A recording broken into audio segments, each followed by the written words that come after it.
Hello, YouTubers. Joe Curza here on November 28th, 2014 at 11:48 a.m. Eastern Time.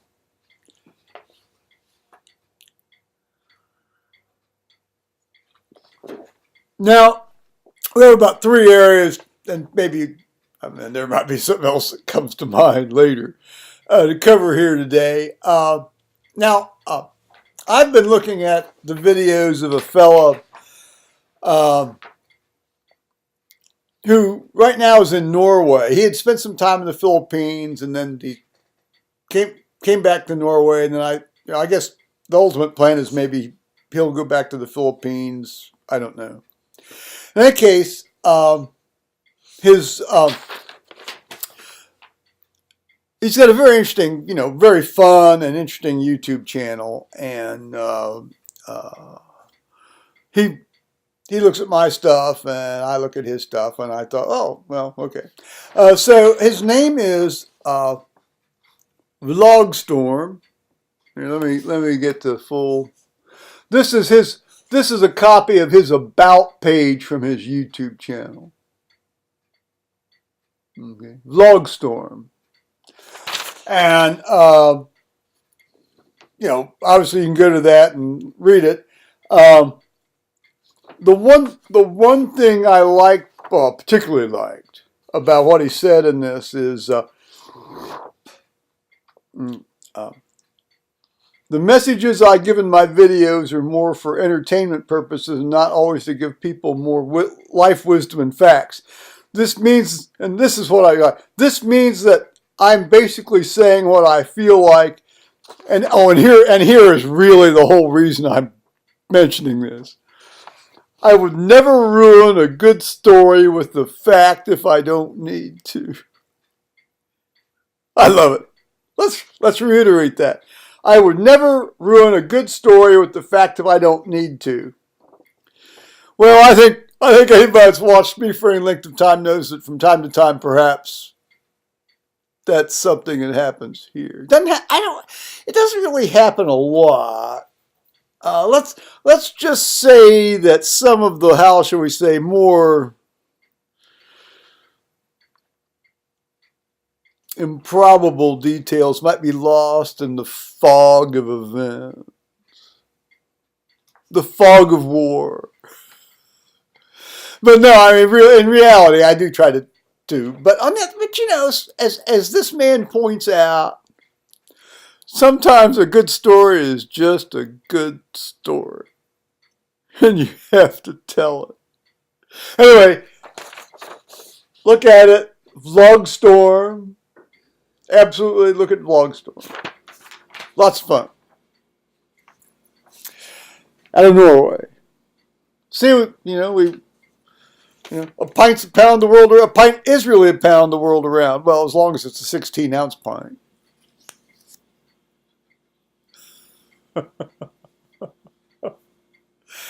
That was how my dad sort of, when he started to teach me, measures and quantities and things. That was the thing, pints pound the world around. Of course, that's always stuck with me, and it's true, except when you're using imperial pints.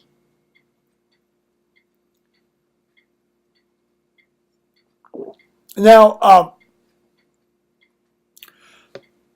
the second sort of topic for today is I got an email from my rector about well, he wasn't responding to my video, but he basically was talking about how all of this stuff takes people by surprise and so forth, as it does. And he said, until the U.S. Episcopal Church changes its procedures as far as how rectors move around, there's always going to be that feeling that you've been, poleaxed or blindsided. And, well, he didn't use those words, but he said as much in other words. So I sent him a reply Let me just read you just a little bit of this, because I mean, I'll read you things that aren't directly, intimately related or revealing confidences in this matter. In regards to the U.S. Episcopal Church transitions / rector shifting about policies and procedures. Let me offer an analogy to many of the responses I got when I came out to people whom I had known for many years previously. That's almost redundant, isn't it? Well, no, didn't edit it enough, did I? Uniformly, and this, I was amazed. I mean, it really was almost a uniform response. They all thought my behavior had been a form of continuously lying to them, and a number of them deeply, deeply resented it, to the point that I've lost about two-thirds of these folks from my life. When I tell people that, they try to be helpful and say, yeah, but they really weren't your friends. And okay, that's true to some degree. It really is. But I say with a big perhaps, and nonetheless, I still really miss those people. And then I go and I say, I do understand the need, expediency and the better part of valor, for strict secrecy and confidences unrevealed aspect of this job hunt process. And then I talk about working for attorneys and being involved in medicine and so forth. So I understand that.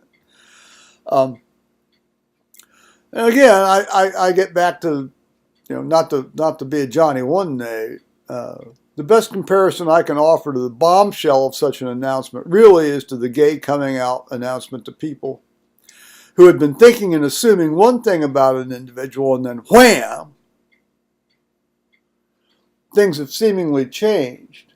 And unlike an unexpected natural disaster, car accident, disease, this was laid on the surrounding people by someone who was then assumed to have been deceiving them.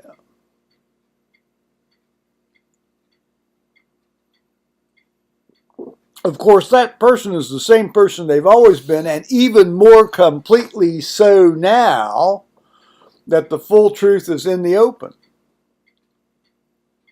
Let's get this straight. The person is even more completely who they are now than they were, now that the truth is in the open. And I think that's the way it is when a rector's, deciding to move along.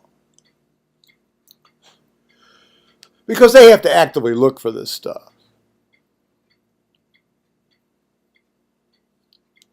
Yes, I'm sure in the rare case somebody approaches them, but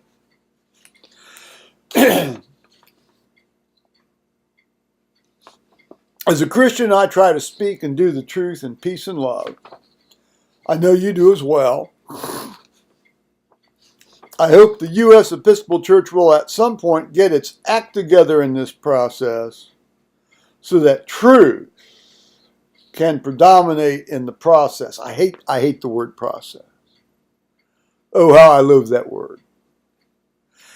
And not depend on love and peace to conquer in the end, as it will. And then I said, I hesitate to give you this link, but to not do so would make all of the above a farce. So I linked it to, my video, Our Rector Pulls the Pin, Adios, Charles. I don't know, he may have already looked at that. Maybe somebody else sent it to him. It's entirely possible. Well, we shall see how that develops. How do you like I'm growing into my winter elder look. Come next week at this time, I won't look like a derelict. I'll look like a winter elder. I don't know if I'll look like a wise winter elder or some sort of Looney Tune guy wandering down the street who might have his own brand of wisdom elder, but there I'll be.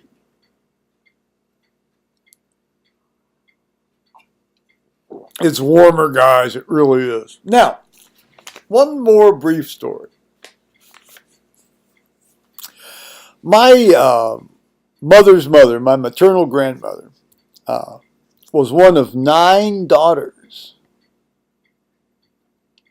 And she grew up in sort of not quite real southern Illinois, but she grew up in Illinois. Now, she was either the youngest or the third. I mean, she was in the last 3 of these 9 daughters. Man, that guy must have been a busy guy, and her mother must have been a really tired woman. In any case, the guy cut out and left town.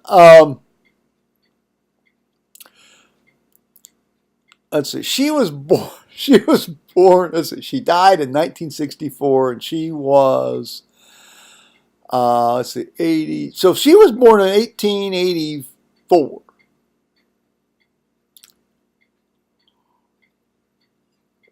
Apparently, when the Alaska Gold Rush kicked in there in the early, late 1880s, 1890, at the Klondike, that was also the time when there was a gold rush in the Black Hills of South Dakota. I mean, he was out the door.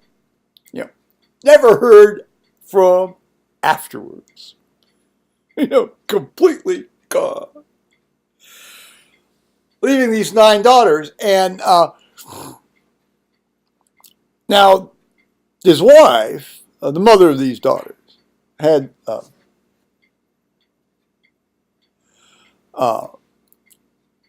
she had come from a fairly wealthy family in upper New York State. I guess their dad was a judge, and Grandma Slim, all that, oval wood portraits, with people looking really angry all the time.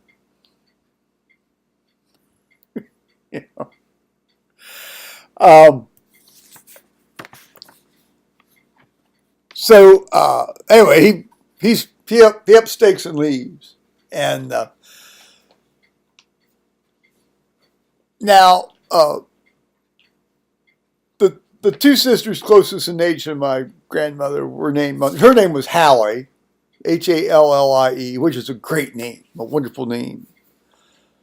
My sister's named Hallie. I'd name a dog Hallie, except that then I would remember the crap my sister pulled on me during the handling of my mother's estate. Still a great name, though.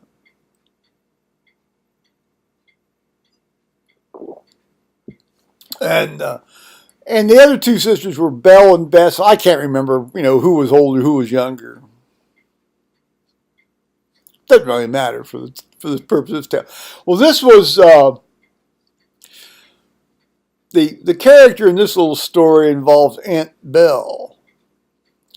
Oh Lord, there was one family picnic. This 80-some-plus-year-old woman grabbed me. Was I 9? I'd been about 9.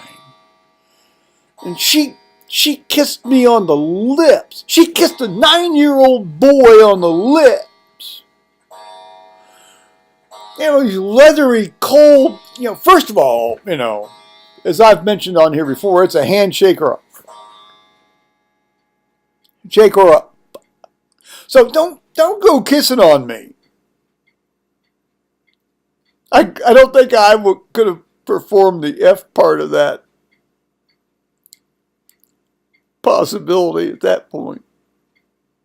Although to hear some guys talk about it, they think you might think they might. There's a lot of fantasy out there on YouTube. Well, I remember, it was like, dear Penthouse, I remember when this 85-year-old woman, and I was just 9, but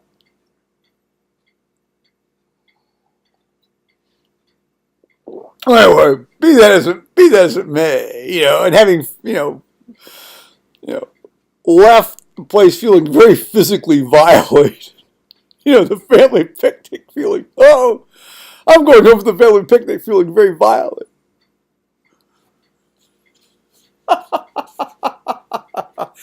um, They used to, I guess maybe used to, because now most of these people are dead.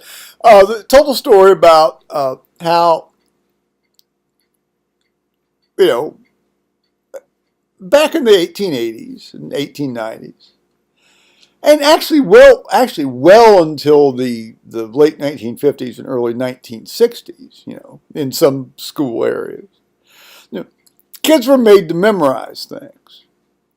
I mean, I can almost quote verbatim, long, almost entire chapters from the King James Bible. But that's more from being in church rather than in school. But, that was also at a time when, you were allowed to use the King James Bible in school. Of course, you had to learn a lot of these poems.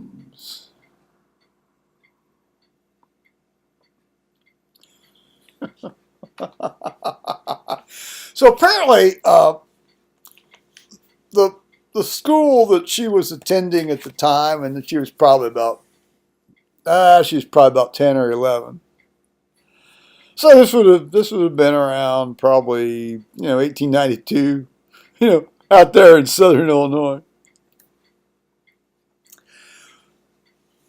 It was one of these Christmas pageants, and they had tableaus. And, kids got up and recited poems.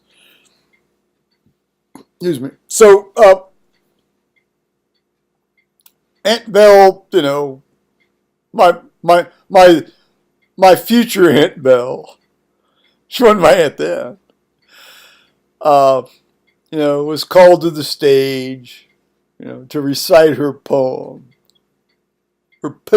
as it were. And she said the following. I'm assuming, of course, this story has come down absolutely word perfectly accurate over the years.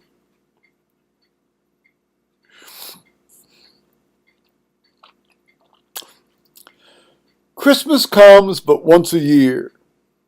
I mean, that was the opening line of the poem that she was supposed to recite. Christmas comes but once a year. And then there was this pause, and she says, "And I'm damn glad it does if I have to learn a fucking poem every year." And then she fled the stage, went over to a window in the side of this hall, yanked up the sash, and jumped out and ran away before she could be caught and really thrashed. Well, the thrashing happened later, but she was able to demonstrate her liveliness, at least before then. So on that note, I'm going to say, happy Black Friday shopping YouTubers. Alrighty, bye-bye.